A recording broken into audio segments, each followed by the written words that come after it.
President Obama now asking Congress for $500 million to train and arm the rebels fighting in Syria.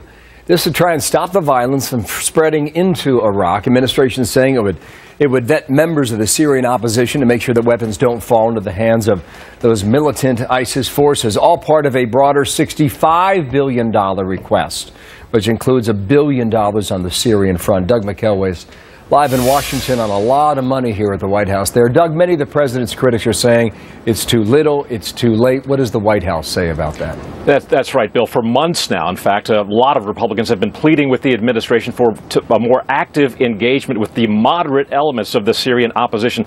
But they say that as the months have passed, so has that window of opportunity, allowing the extremist elements of the Syrian opposition to take control and spread their influence to the point where they now control many Iraqi cities. They control many of the border crossings into Syria and threaten many of the border crossings now into Jordan.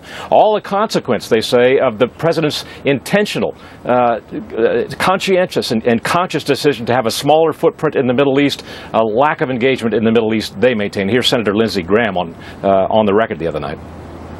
We're on the verge of losing the war in Iraq. We're certainly going to lose in Afghanistan if we withdraw all our forces. Here's the good news. 10 or 15,000 left behind in Afghanistan would hold the place together. It breaks my heart that we were in a good spot in Iraq. All it took is a residual force and some hand-holding. We disengaged politically. We withdrew our troops. So it's we created a vacuum of, not yet, but it's very close. The administration obviously rejects that out of hand. They say they have been engaged all the while. They point to a great success just this week, the report that says all those chemical weapons have now been removed from Iraq. Again, they say they've been engaged thoroughly throughout the process. Here's Josh Earnest this week.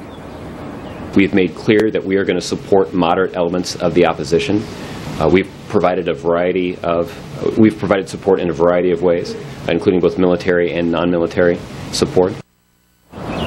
And no specific response yet from Congress to this request by the administration for $500 million to bolster the Syrian moderate opposition. Bill? Doug, thank you. Doug McElway on the North Lawn there.